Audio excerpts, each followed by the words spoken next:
Thank you for tuning in to Game 4 with my Skaven. I'm playing against a team of Lizardmen in my Warpstone Center. Yay! Rats? Looks more like a zoo. Yeah, makes sense. There's my Ratmen. Yay, the Gutter Runners.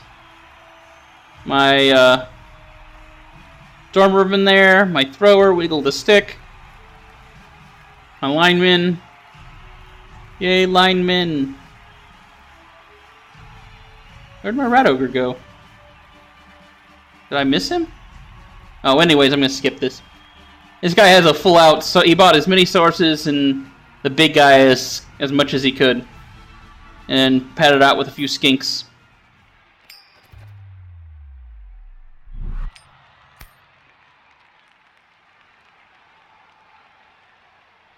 Lizardmen certainly excel in... Now, even if I would have won that, I probably would have given him the ball first anyways.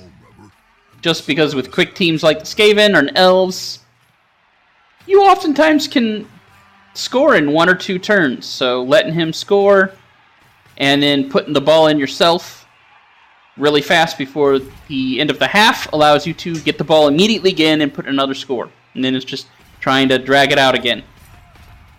Especially, although you got to watch out, savvy players of bashy teams will just park their ass on the end zone for the first half and then run it in later. I don't personally like to do that. I like to keep the game going. It's much more fun.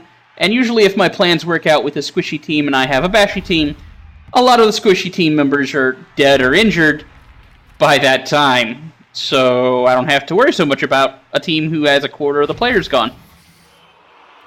Now, I kept the Rat Ogre back, and the reason why is his Strength and Frenzy. He's, as you can see, he's got an AV8, which is about on par with my Storm Vermin, but he's not really that great at defense on the line.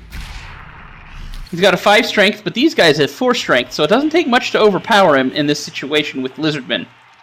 I felt it was much better to keep him back and risk a wild animal and charge him up and use that frenzy to get him in with some skinks and that prehensile tail to lock people down.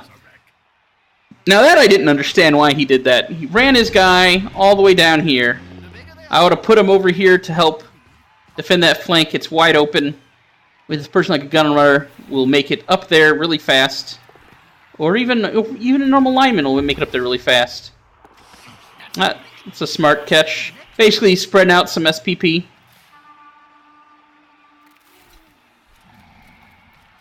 And he's moving forward. Now he's doing a good job here. What he's doing is he's using his sources as his cage. Although he's got a weak side over here with the Skaven, or with the skinks, but he's got a source there to back up that skink. Now I'm trying to use the Rat Ogre. I put him in there to lock him down. Now what I did is I made a mistake. I should have right-clicked and I left-clicked. Oh, damn. And so instead of sitting here with this prehensile tail and a stunned opponent and locking him down with the prehensile tail, I got a turnover and now he can just run around. Yeah. Watch your clicks, friends. Watch your clicks. Left-click instead of right-click's huge problems. He's just pushing me back over there.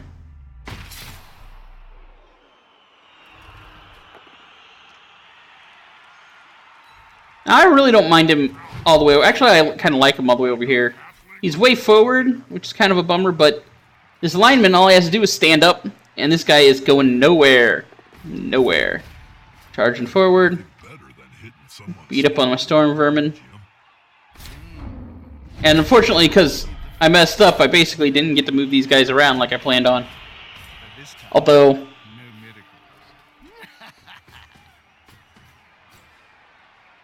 yeah, I still get to do it, but it's just a turn later, and they're not going to be nearly as threatening on that side with all my men down over here. He punched him down. Now his ball carrier is just free to move forward, and that's a good strategy there. Good tactical maneuver. I made some mistakes on this first drive. Stand my men up. Yay. I know it seems like he's kind of out in the middle of nowhere, especially there. I'm not pushing him back because he's got prehensile tail. And so Steve is going to have to stand there. Because the chances of him catching me are much higher now. Gutter Runner's going to go around. See, I pulled him back to make this Saurus not feel good. Here it is. Pushed him forward. Now, here's where I made a mistake. Yeah, see? He is, now outstrength because he's got a 4 strength. And all it takes is those 2 guys to make it. If I pushed him that way, still would have been the same thing. You got to be careful who you hit with your frenzy. I should have just stood him up and sat him there, but hindsight's 20/20.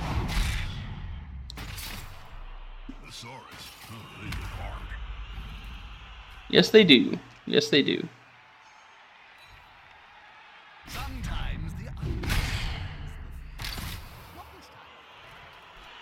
Definitely good for a squishy team to have an apothecary as well, because you don't want to. One of the first buys you want to make is an apothecary, and the reason for it is right there.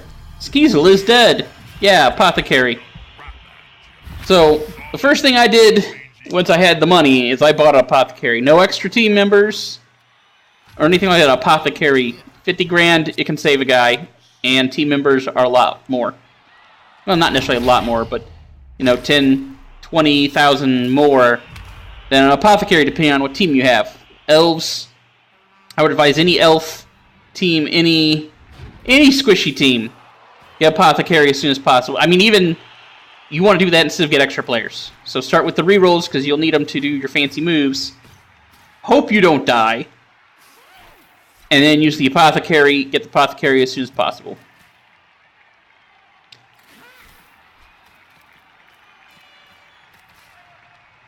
But yeah, he's not dead. I got to use the apothecary. Saved his life. Now he's pretty much gonna score here. It's a weak cage, which is true. And what I did is there,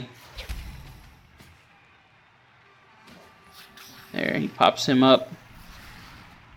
Yep. See, I tried to go run down here and get him, but failed. He hit me. Done for. He's gonna just run it in. I should have tried to stand some other people up. Definitely not him, though. I want him to stay in the field. It's worth it to have him just try to foul me at the worst than to let him push me off the sidelines with a big guy like that. He's just trying to hurt me now, which makes some sense.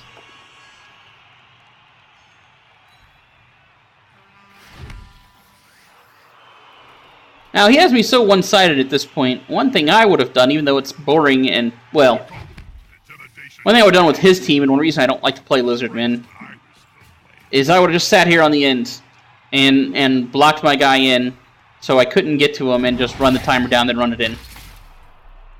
It's a boring way to play. I don't really like it. It is a valid tactic, though, especially for teams like dwarves. Definitely.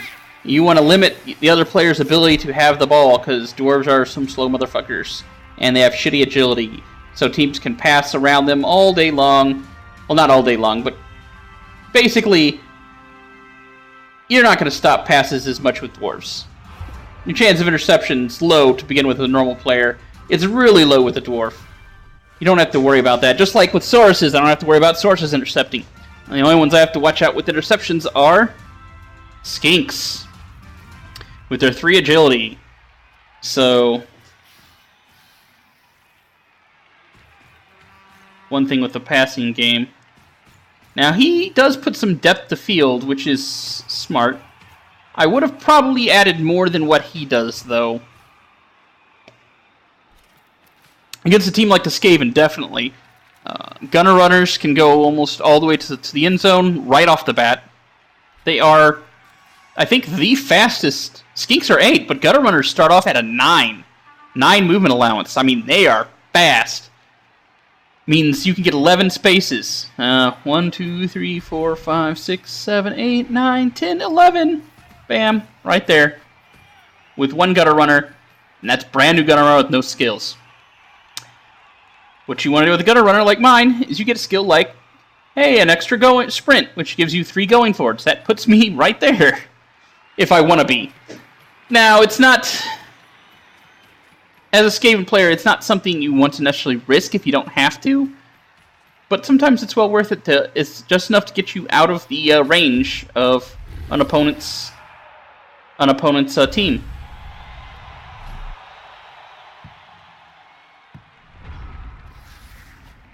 But yeah, I think I would have probably pulled his skinks back a little more.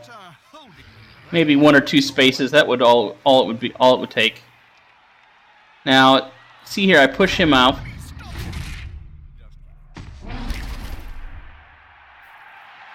Now from there, I was tempted. I wanted to hold on to the skink. Now, he did do a good thing and separate them enough that I couldn't block 2 skinks with my rat ogre. Because if I would have gotten up next to 2 skinks with that prehensile tail, it's much more difficult for them to dodge away. And the chances of me, even with stunty and dodge, it's much more difficult for them to get away. And frankly, at that point, they basically become a real big risk.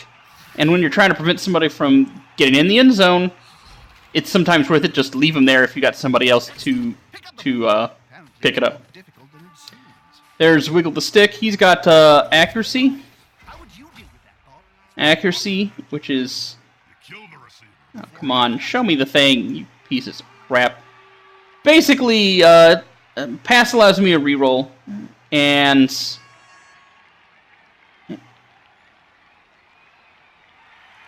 accurate allows me to reroll if it's not accurate. So, I can get multiple rerolls. There it is. There's one with attempting to pass. So it adds 1. Very nice.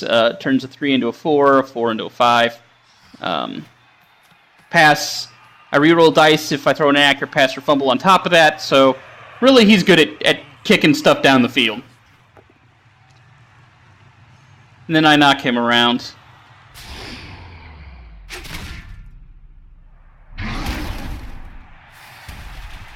Now, one thing I should have done is probably moved somebody up here to defend, to help back him up some more, but I really didn't have the movement to get right next to him and still pin down this Saurus here. Playing it safe with the Saurus, I don't want to pin him down so he can't come up here. If something like this happens, he couldn't come up here and help form a block. I mean, gutter runners have a low strength. Also, Rat Ogre's got a 5 strength that Saurus could go smack my Rat Ogre, and all of a sudden my Gutter Runner's up there by himself. But I ended up positioning it well enough that when he failed his dodge, which he shouldn't have done, he just sat there and made me take that kind of a risk, instead of him taking that kind of a risk. And, Wild Animal. He's useless. Not necessarily useless, he's still plugging that guy down. But I figured, go ahead and run it in. Yay, Snickers! With his karate kick, haha! Yeah, let's skip the cheerleaders. I do so miss the custom cheerleaders from Blood Bowl 1, and I hope they include them back in. They were a nice flavor. So, now check this out. 3 turns on each side.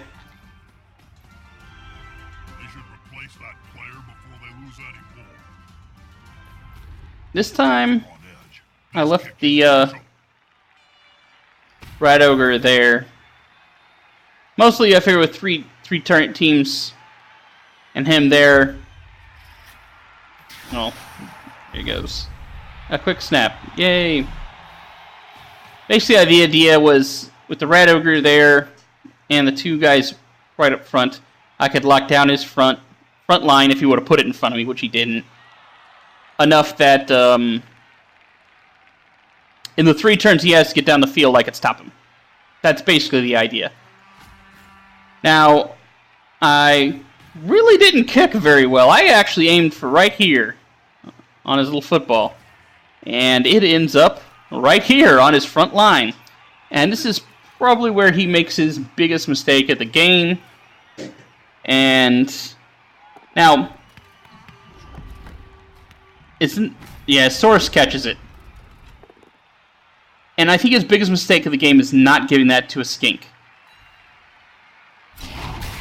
Because although he might not have made it down the field and scored, that's what my goal here was, is to stop him from scoring. With the Saurus, it really, they don't move very well, they can't dodge around, they're good at hitting. They hit well, but if you want this guy to, you have to bring your blitz. So as long as I have him on 2 people, or any path he follows takes him in contact with another one of my men, he can't keep running after he hits somebody with a blitz. So it's a lot easier to prevent him from running down the field.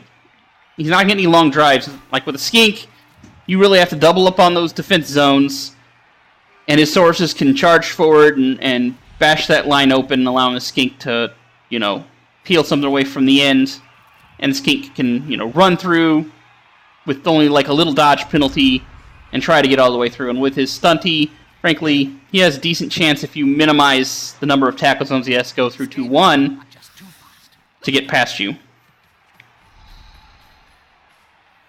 But see, it's his Saurus. Now, it should be the opposite. He should have landed the Saurus, should have run the skink up here, put the Saurus here, and hand it off. The Saurus doesn't have to use his agility when he hands off, so perfectly fine.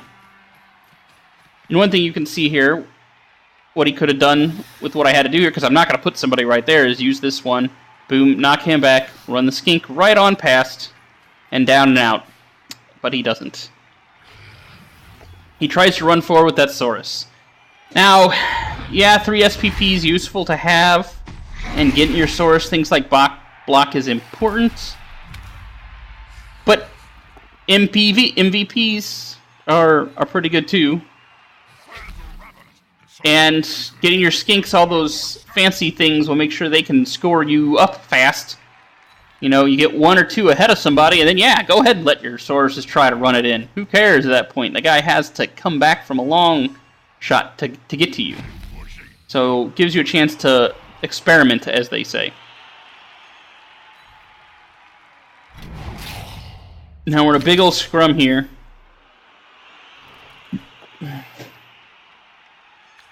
With my gutter runner out here. His guy boneheaded. But he hasn't moved him, that's the thing. He boneheaded last turn. And it doesn't show that he tried to unbonehead him. Yeah, see, he knocked me down, which is good, but this guy right here made sure he couldn't move forward. He couldn't keep running, and it just took one person with that AG Agility 1. He just can't. He can't run forward. I mean, it's like instead of a 1 in 6 chance of dodging, you have like, was it like a 5 in 6 chance? Well, you have only a 1 in 6 chance of dodging, not a 5 in 6 chance of succeeding. Basically, it's not worth the risk at that point.